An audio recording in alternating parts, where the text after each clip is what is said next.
When you upgrade a city's power grid, you don't just tear out all the underground copper wiring while everyone is upstairs making breakfast. Right, yeah. That would be disaster. Exactly. You build parallel systems, you test them in isolation, and you transition really slowly.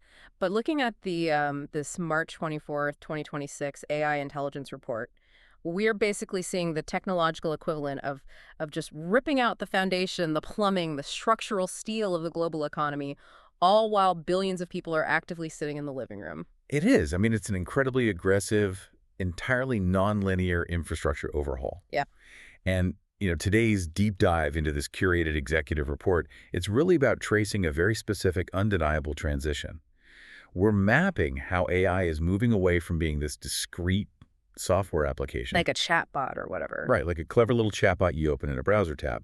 Moving from that to becoming the literal substrate of how data moves, how multinational corporations function, and even how nation-states defend themselves. And you, listening to this right now, you are sitting inside that exact skyscraper as the steel gets swapped out. I mean, the sheer velocity of capital and policy colliding in this document is, well, it's honestly sobering. Definitely. So, okay, let's unpack this.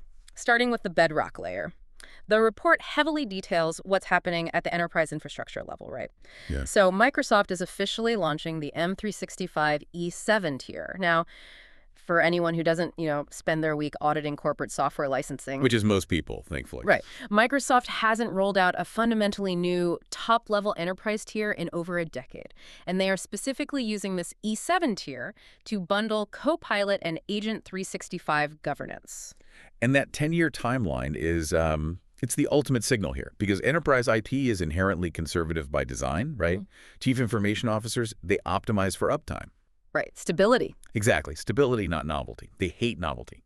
So for Microsoft to force a migration to an entirely new structural tier, it means the baseline definition of what actually constitutes work has fundamentally changed. Wow. Yeah. They're basically acknowledging that governing AI agents is now as mission critical as, say, governing email servers was back in 2010. But to actually run those autonomous agents across, like, a Fortune 500 company, you need massively upgraded pipes. Which brings us to the next point in the report, right? The strategic partnership bringing OpenAI's frontier platform natively to AWS. Yep. And this isn't just about putting a new app in a cloud store.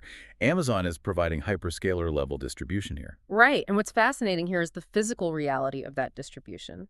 Because the computing demands of enterprise-grade custom AI models, they require planetary scale infrastructure. Yeah. Amazon is providing the raw thermal managed data centers, while OpenAI is providing the cognitive engine. But to me, the most revealing infrastructure update in this entire report isn't actually from Microsoft or Amazon. Really? Who is it from? It's from Kubernetes. Okay, let's ground that term for a second for the listener. Kubernetes is essentially the air traffic control system for modern software. It dictates how different pieces of a cloud application talk to each other. It routes traffic across thousands of servers seamlessly. And they just launched an AI Gateway Working Group to develop new networking standards specifically for AI workloads. Right. And historically, that air traffic control system was managing highly predictable data. It was routing traditional database queries or fetching static images, things like that. Predictable stuff. Very predictable. But AI workloads are entirely different beasts. They aren't static files. They are these massive, persistent streams of context and probability. Yeah. So the fact that Kubernetes is building standardized networking infrastructure specifically for AI means the industry has realized you simply cannot force generative AI traffic through traditional software pipes. The plumbing itself has to become intelligent. Exactly. So we have developers demanding new foundational rules for AI data flow, hyperscalers like Amazon building the global distribution network, and Microsoft selling the institutional governance wrapper. We are permanently bolting AI to the global economy's floorboards here. We really are. But, and this is where my concern spikes, bolting a highly unpredictable, probabilistic system into your core network feels like a massive unforced error.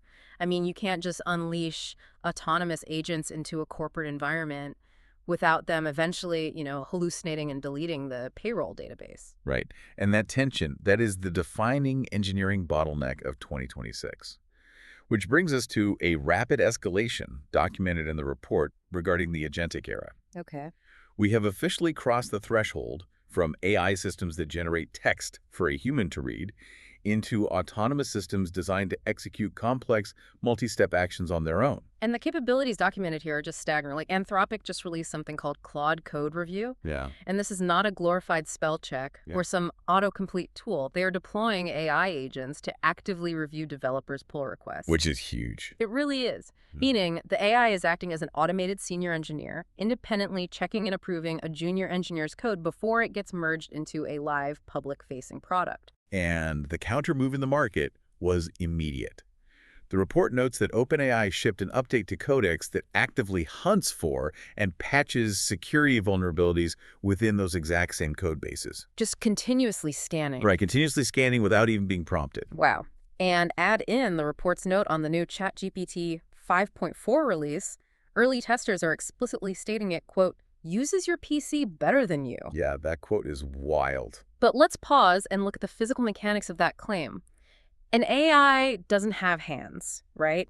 For an agent to literally use your PC better than you do, it requires deep system-level API access to your operating system. It needs the authority to read your screen, move your cursor, open internal files, and execute command line functions. It is operating at the kernel level. It's embedded in the absolute deepest layer of the machine's logic. Okay, here's where it gets really interesting.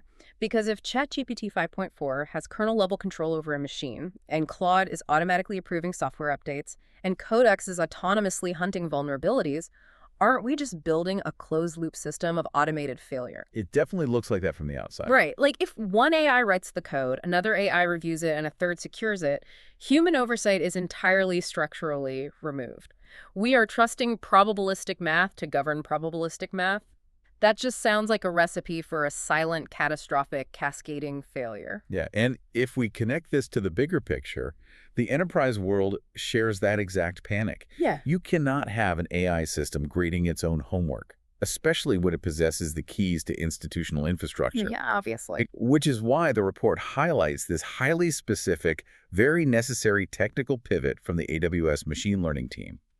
They've detailed a framework called Secure AI Agents with Policy in Amazon Bedrock Agent Core. Okay, secure AI agents with policy and agent core. That sounds like they are basically building a digital Faraday cage around the AI's reasoning engine. Is that an accurate way to look at it? That is the perfect architectural analogy. Amazon is constructing what the industry calls a deterministic enforcement layer. And to understand why this is revolutionary, you have to remember how large language models actually function at their core. Right. They are probabilistic. They mathematically calculate the next most likely token. That makes them highly fluid, adaptable, and creative, which, is brilliant for drafting a marketing strategy, but absolutely terrifying for network security. Because you do not want your firewall to be creative. You want it to be an absolute unmoving brick wall. Precisely. So Bedrock Agent Core physically separates the thinking from the enforcing. The deterministic layer is hard-coded. It utilizes rigid, non-negotiable if-then logic that sits entirely outside the neural network's architecture. Oh, I see. So if the deterministic policy dictates an agent cannot export a file larger than 10 megabytes to an external IP address, it does not matter how brilliantly the probabilistic AI reasons, or if a user tries to socially engineer the agent with some clever prompt. The cage holds. Exactly. The deterministic layer simply severs the action. It functions as an unbreakable physical governor on the cognitive engine. So you grant the AI incredible cognitive power to analyze and act, but you lock its hands inside a cage of traditional rigid code. That makes sense. That mathematically solves the corporate IT problem. It does. But as we see in the report, these agents aren't just being used to manage internal corporate memos anymore. They're being wired directly into massive external data streams. The report mentions Messari launching BY402-enabled API endpoints specifically designed for AI agents to pull institutional-grade crypto and financial intelligence. Right, and an API endpoint is essentially a direct digital pipeline. So Messari is constructing specialized pipelines that allow these autonomous agents to ingest massive amounts of real-time, highly complex financial intelligence without any human intermediation. Wow. So when you combine autonomous agents capable of writing their own code, housed within these deterministic security cages, and fed by real-time institutional intelligence pipelines, the stakes immediately elevate well beyond software as a service. You are building autonomous systems that can analyze global markets and deploy software instantly. That is no longer just enterprise IT. That is a strategic defense asset. which forces a massive geopolitical collision right at the intersection of Silicon Valley and Washington. Yep. And looking at the defense sector data in this report, the contrast is incredibly stark. We have OpenAI signing formal, structured agreements with the Department of War, while Anthropic is simultaneously filing multiple lawsuits against them. Now, before we dive into this, we need to be crystal clear with you, the listener. We are strictly analyzing the facts from this intelligence report regarding these politically charged defense contracts. Yes, we are absolutely not taking sides here. Exactly. We aren't endorsing either the Pentagon's labels or any company's military agreements. We're just reporting the structural realities documented in the source material. Exactly. We are just looking at the mechanics. Yep. And strictly looking at those supply chain mechanics detailed in the report. This fracture in the industry fundamentally alters global cyber posture. Okay, let's map out the mechanics of that fracture then. On one side, we have OpenAI's contract. It explicitly details safety red lines, legal liability protections, and exactly how their systems will be physically deployed inside highly classified, air-gapped, secure environments. Right. So they are systematically adapting their foundational models to live permanently inside the Pentagon's walled gardens. And on the exact opposite side of that strategic spectrum, you have Anthropic fighting a decision by the Pentagon to officially label their company a supply chain risk. Right. Let's explain how that label actually operates in the real world. Because being designated a supply chain risk by the Pentagon, that's not just a bad PR day for a tech company, right? How does that practically legally impact their ability to function? It acts as a legal contagion. Okay. This raises an important question about how tech is procured now. If the Department of War flags a foundational model as a supply chain risk, it obviously legally precludes that model from being utilized in direct military applications. But the blast radius goes so much further than that. How? Every major defense contractor, Boeing, Lockheed, Raytheon, they must immediately audit and purge that technology from their internal systems to maintain their government security clearances. Oh, wow. And then the financial institutions that fund those defense contractors and the logistics companies that ship their parts, they all have to evaluate their own compliance exposure. It trickles all the way down to civilian infrastructure. Exactly. The risk tolerance of a civilian enterprise is now being heavily dictated by state-level military compliance. Imagine you are an enterprise chief information officer simply trying to procure an AI tool to help your logistics team optimize shipping routes. Right. Suddenly, you have to launch an audit to determine whether your software vendor is legally allowed to operate under the Department of War's cyber posture guidelines. That is wild. We are literally watching the militarization of the AI supply chain happen in real time. The ecosystem is rapidly bifurcating. Developers and capital allocators are being forced to choose. You either build for the highly classified deterministic reality of the state, or you build entirely for the open consumer market. And this friction between closed, highly regulated state environments and the open consumer market, it creates a fascinating structural paradox. How do you mean? Well, because while the enterprise and defense sectors are actively locking these models down behind deterministic cages and classified firewalls, the consumer tech world is pushing AI in the exact opposite direction. They are engineering it to be entirely invisible, boundless, and hypersensory. Right. Which brings us to the final section of this intelligence report, which focuses squarely on that consumer layer. And it's crucial we look at this because consumer technology is the ultimate forcing function for enterprise behavior. Always has been.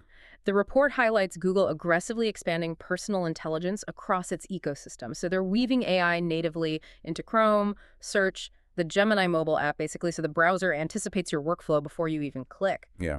But the absolute jaw-dropper in this section is NVIDIA's launch of DLSS